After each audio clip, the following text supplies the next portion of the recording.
Olá, pessoas! Bem-vindos a mais uma videoaula, a nossa 7ª videoaula do semestre. E hoje, então, para encerrar, então, esta nossa abordagem sobre a Rosa Luxemburgo, eu trago algo um pouquinho diferente, onde eu optei por trabalhar com vocês um texto, algumas partes, né, alguns fragmentos do texto do Hermann Ovinha, que é um jornalista, escritor argentino, que tem uma análise, então, sobre o pensamento da Rosa Luxemburgo. E o interessante disso aí é que ele faz, então, esta leitura, né, essa interpretação do pensamento da Rosa Luxemburgo, a partir de uma leitura latino-americana. O livro é interessante, né? Eu vou deixar o link deste livro lá no ambiente para vocês.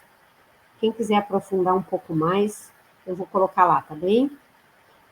Nós aqui vamos, então, fazer uma leitura a partir da análise do Hermann sobre a reinvenção da política em Rosa Luxemburgo, a partir do capítulo 2, que está na página 42. Deixa só eu localizar aqui para vocês, tá bem?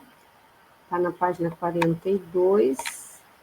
Deixa eu ver se vai funcionar. Isso, tá?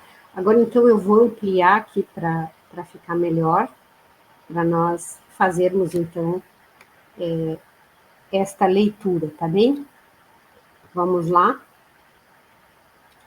Então, o título é Conhecer o Capitalismo para Poder Combatê-lo.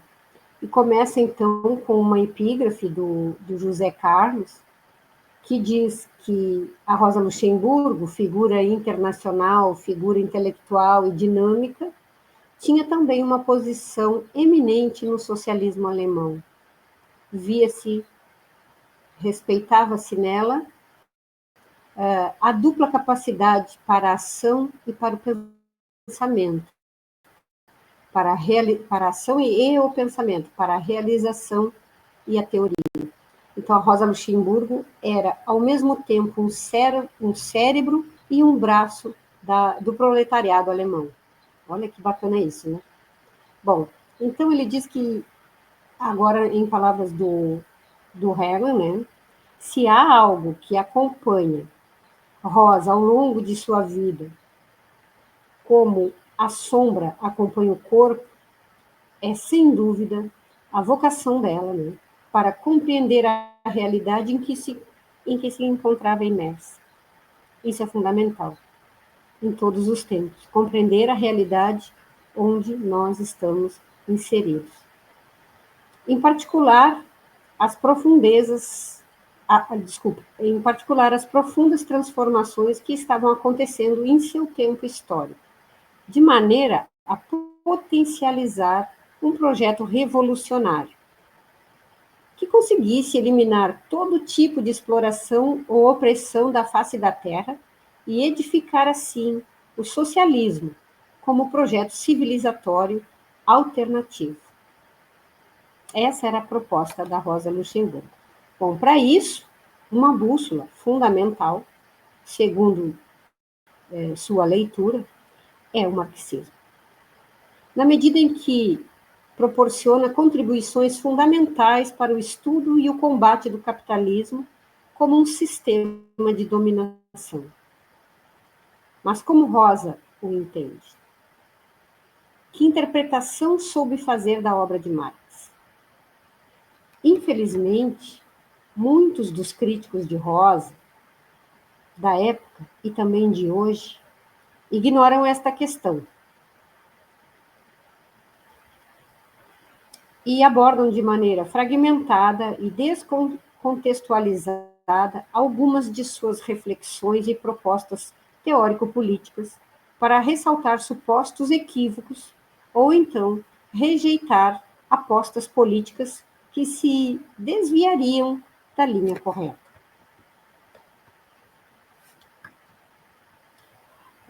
Da linha correta marcada por Marx, tá?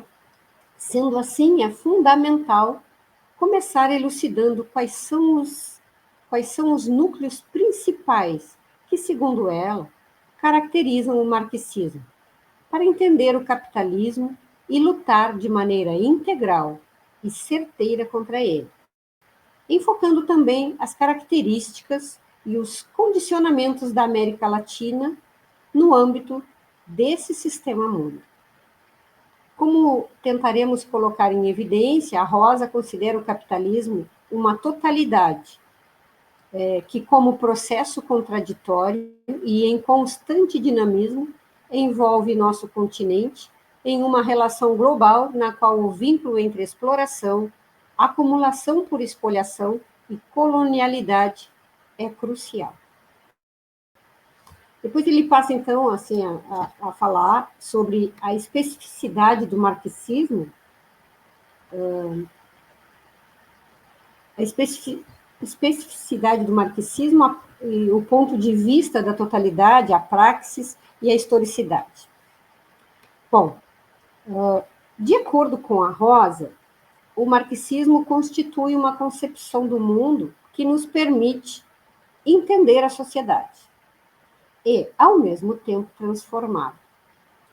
Embora conheça o caráter inconcluso da obra de Marx, em particular dos volumes de O Capital, de Marx, e até se anime em polemizar com algumas hipóteses teóricas e interpretativas que são formuladas ali, a Rosa Luxemburgo discorda totalmente de certas leituras dogmáticas que vem nesse aspecto, distintivo, uma fragilidade estrutural do discurso marxiano. Inacabados como estão, estes dois volumes, o volume 2 e 3 de O Capital, oferecem algo infinitamente mais valioso que qualquer verdade acabada. Ele oferece estímulo à reflexão, estímulo à crítica e à autocrítica, que são o elemento mais original da teoria que Marx nos legou. Palavras de Rosa Luxemburgo. Efetivamente, aquele monumental e incompleto livro elaborado por Marx, assim como outros escritos do mesmo tipo, não são interpretados por ela como documentos puramente científicos de um acadêmico ou erudito. Se o que se pretende, por exemplo, é colocar em evidência a verdadeira raiz do enriquecimento capitalista, algo que Marx faz de maneira magistral, por exemplo, nos sucessivos capítulos do primeiro volume de O Capital, é precisamente porque tem uma função político-prática. Bom, acho que voltei, né? Então, se o que se pretende é colocar em evidência a verdadeira raiz, algo que Marx faz de maneira magistral, por exemplo, nos sucessivos capítulos, eu estou repetindo porque teve uma queda aí de energia ou de internet, não sei bem. Algo que Marx faz de maneira magistral, por exemplo, nos sucessivos capítulos de O Capital, é precisamente porque tem uma função de desempenhar o papel de revelação, denúncia e grito de guerra contra um sistema de exploração e dominação que é imperioso superar. Bom, por essa razão, a Rosa postula que a exploração só e unicamente poderá acabar se for abolida a venda da força de trabalho. Isso é o sistema de assalariamento. Portanto, A potência do marxismo não está dada somente por seu rigor científico, ao explicar a realidade e seus fundamentos últimos, mas também e, sobretudo, por sua capacidade de questionar o tipo particular de relações sociais existentes como ordem natural ou impossível de modificar. Esquecida e traída pela sociedade burguesa, ironiza a Rosa Luxemburgo. A crítica da economia política como denúncia e revelação das relações de poder no capitalismo busca encontrar na classe trabalhadora não só a compreensão teórica, mas também uma realização prática. E por isso podemos afirmar que Rosa entende o marxismo como uma filosofia de praxis ou ciência revolucionária, que une conhecimento exaustivo e aposta militante, uma vez que, como indica Michael Lowe, para ela, o marxismo não era uma suma teológica, um conjunto petrificado de dogmas, um sistema de verdades eternas estabelecidas para durarem para sempre, uma série de proclamações pontificais marcadas com o selo da infalibilidade, mas sim, pelo contrário, um método vivo que deve ser constantemente desenvolvido para aprender o processo histórico concreto. Alguns pressupostos são chave para a Rosa na hora de reivindicar o marxismo e seu método dialético. Em primeiro lugar, a praxis como unidade indissolúvel da teoria e ação. Articulação orgânica entre pensamento e prática. Em segundo lugar, a perspectiva de totalidade, ou seja, o ponto de vista a partir do qual se devem examinar os fenômenos e processos humanos. E, por fim, a historicidade, ou seja, o caráter transitório, não eterno nem imutável, do sistema capitalista e da estrutura de relações sociais que o configuram.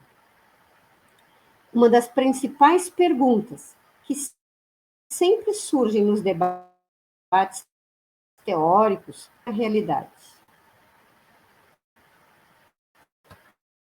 Fundamental para isso é entender que conhecemos o mundo na medida em que o transformamos. Ou seja, que nos apropriamos ou intervimos nele. Isso significa que é possível conhecer o mundo não somente porque dele formamos parte, mas também porque, como povos e classes subalternas, contribuímos para a sua criação. Boa parte do que nos rodeia é criação nossa. As casas, os edifícios, as praças, o que consumimos, aquilo que vestimos, etc. Tudo isso é fruto do esforço da classe trabalhadora e dos setores populares, ou seja, do nosso trabalho cotidiano, embora nos seja apresentado o resultado de que Marx chama de fetichismo da mercadoria, como algo totalmente alheio e desvinculado do nosso fazer coletivo. Vejam bem, no dia a dia, fazendo um parênteses aqui na leitura, no dia a dia nos passa desapercebido que nós somos parte desse todo, tá? A classe trabalhadora. Tá? Boa parte disso tudo que nos rodeia é criação nossa. Tá? Embora nos seja apresentado como algo alheio e desvinculado do nosso fazer coletivo, nas palavras aqui do nosso autor. Bom, portanto, fecha parênteses, portanto, conhecer, o refletir, o pensar, o nos perguntarmos por que as coisas são como são e não são de outra maneira. Vocês já pararam para pensar? Por que nós estamos imersos a um sistema capitalista? Onde tudo isso começou? Como começou? Por que nós nos submetemos a esse sistema? Por que é tão difícil sair deste sistema? Bom, é só uma reflexão, tá? Estou aguçando a reflexão de vocês. Bom, deixa eu ver onde eu havia parado. Por que as coisas são como são e não de outra maneira? Porque isso se relaciona estritamente com o fazer, ou seja, com a transformação do mundo, com a nossa intervenção crítica nele. Esse vínculo entre teoria e prática foi chamado por Marx, em suas teses sobre Feuerbach, de praxis. Então,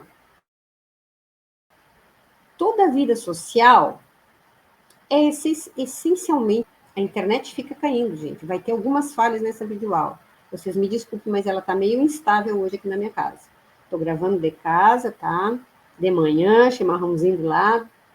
Bom, voltando à nossa leitura, né? Que o Marx fala, quando ele analisa, então, ele faz uma análise sobre as teses de Feuerbach, de praxis, né? Ele diz que toda a vida social é essencialmente prática. Todos os ministérios que conduzem a teoria ao misticismo encontram sua solução racional na prática humana e na compreensão desta prática.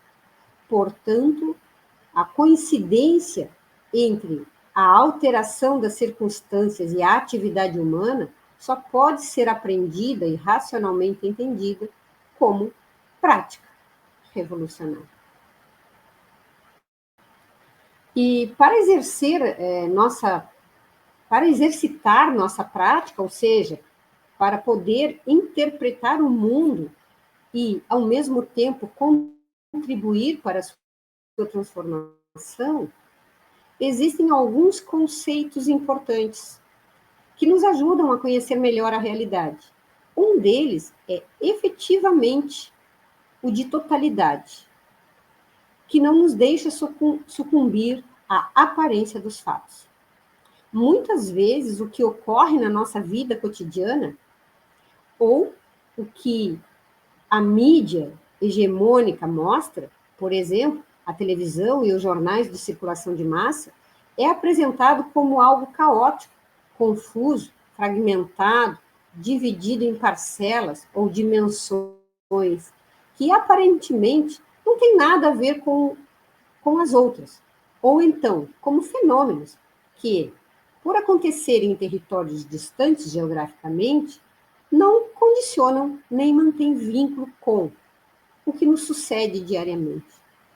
O que acontece com a economia do nosso país não parece ter relação com o que ocorre no resto do mundo. Assim como o que fazem ou deixam de fazer os políticos e empresários parece não ter nada a ver com o que acontece com os nossos bairros, com os nossos povoados, com a nossa comunidade, com a nossa vida cotidiana. Esse olhar fragmentado nos faz crer que a economia vai por um caminho, a política por outro. E coloco mais, e a educação por um outro ainda. A cultura, né, por outro ainda. Também diferente e desconectado. E assim sucessivamente.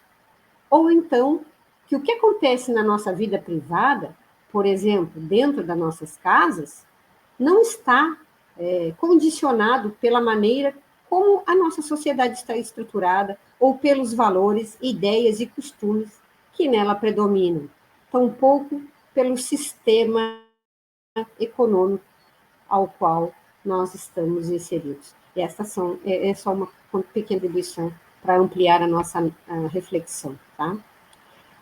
Essa visão fragmentada, a sociedade, em uma série de compartimentos ou dimensões desvinculadas entre si, a política, distinta e separada da economia e da cultura, o público diferente do privado, as necessidades imediatas desacopladas do horizonte socialista pelo qual se luta, o espaço do bairro ou o território em que se milita, sem relação alguma com outros âmbitos, projetos e iniciativas que as organizações e os movimentos populares impulsionam no resto da cidade, da província ou da região.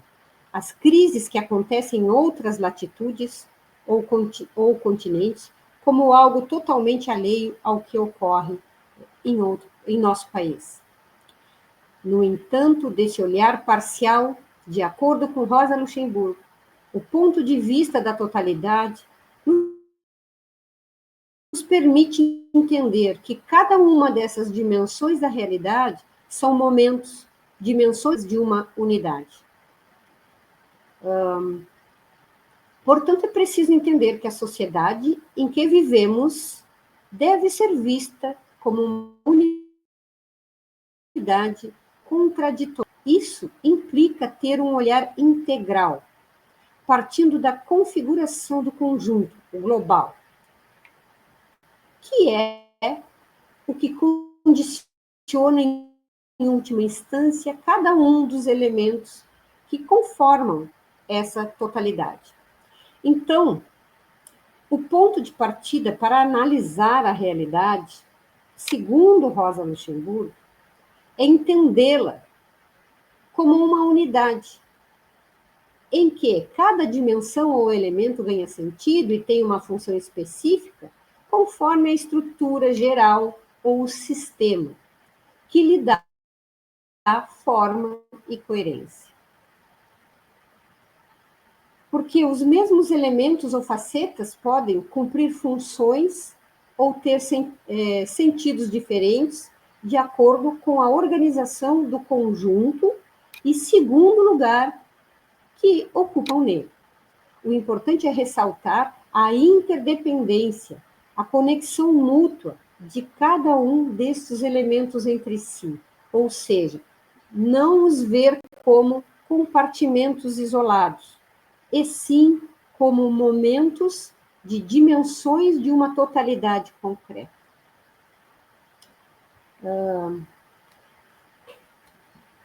Aqui tem uma passagem que, para encerrar, então, nós já estamos a 23 minutos de videoaula, então, para encerrar, vamos fazer esta leitura, e eu vou colocar o link deste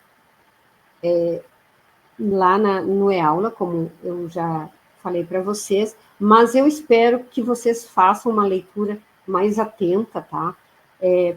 Para que nós possamos, então, abordar a proposta do seminário, mas, especialmente, que este livro, que o pensamento da Rosa Luxemburgo contribua para o nosso entendimento enquanto seres sociais inseridos em um sistema capitalista, e o que este conhecimento pode contribuir com as nossas ações enquanto seres pensantes e atuantes no nosso contexto.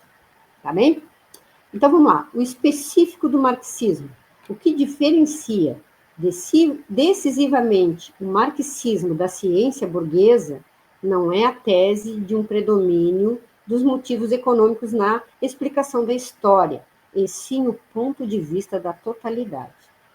A categoria da totalidade, o predomínio universal e determinante do todo sobre as partes, é a essência do método que Marx tomou de Hegel e colocou, de modo original, na base de uma ciência totalmente nova. E o que há de fundamentalmente revolucionário na ciência proletária não consiste somente no de que ela contrapõe os conteúdos revolucionários à ciência burguesa, mas sim, principalmente, na essência revolucionária de seu próprio método. O domínio da categoria da totalidade é o portador do princípio revolucionário na ciência.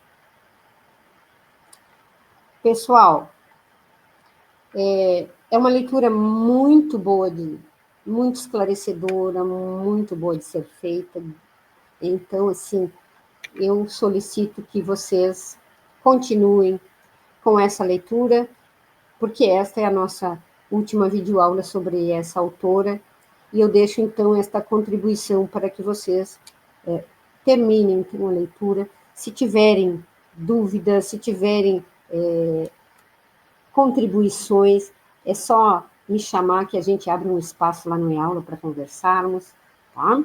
Para trocar ideias entre nós, não somente eu e o estudante, mas entre nós, enquanto